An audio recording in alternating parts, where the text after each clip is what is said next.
Steel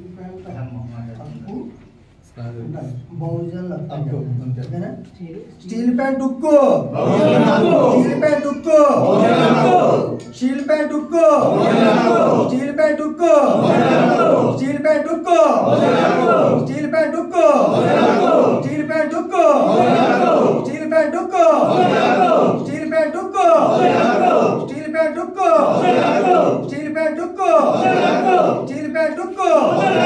జై భీమ్. నా పేరు కండవెల్ లవరాజు. నేను బహుజన్ సమాజ్ పార్టీ పిఠాపురం నియోజకవర్గ ఇన్ఛార్జు మరియు కాకినాడ జిల్లా జనరల్ సెక్రటరీ. ఈరోజు మీడియా మిత్రుల ద్వారాగా తెలియజేసింది ఏంటంటే, ఈ రాష్ట్రంలో వైజాగ్ స్టీల్ ప్లాంట్ని గత ప్రభుత్వం ప్రైవేటీకరణ చేస్తానన్నది. ప్రైవేటీకరణ చేయన కుదరదని చెప్పేసి ఆ రోజు చంద్రబాబు నాయుడు గారు, పవన్ కళ్యాణ్ గారు కూడా దాని మీద చాలా తీవ్రంగా ఉద్యమం చేశారు. అలాగే బహుజనులు కూడా చాలామంది చేశారు. అలాగే స్టీల్ ప్లాంట్, అలాగే మన కార్మికులు కూడా చాలా తీవ్రంగా దాని మీద ఉద్యమం చేశారు. అప్పుడు ఈ ప్రైవేటీకరణ చేయకుండా ఆపిన ఘనత బహుజనులు, కార్మికులు. ఆ రోజు ఏదైతే ప్రతిపక్ష పార్టీ ఉన్నదో అది కూడా ఆపడం జరిగింది. అందుని కాబట్టి మళ్ళీ ఇవాళ వాళ్ళ ఓట్ల గురించి, వాళ్ళ గద్దెకెక్కనాకి స్టీల్ ప్లాంట్ ప్రైవేటీకరణ చేయకూడదు అని చెప్పేసి వైసీపీ ప్రభుత్వం ఖండించింది. మళ్ళీ వీళ్ళు అధికారం వచ్చిన తర్వాత స్టీల్ ప్లాంట్ వర్గీకరణ చేస్తానని కంకణం కట్టుకుంటుంది.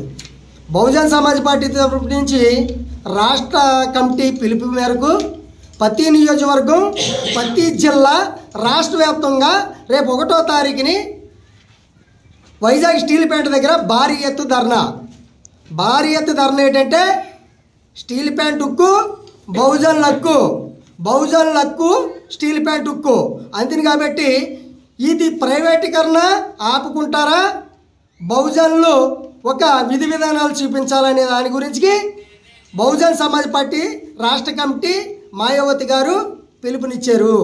ఆ పిలుపు మేరకు ప్రతి జిల్లా, ప్రతి నియోజకవర్గం నుంచి వేల జనాలతో రేపు 1వ తారీఖుని స్టీల్ ప్లాంట్ దగ్గర భారీ ఎత్తులో ధర్నా జరుగుతుంది.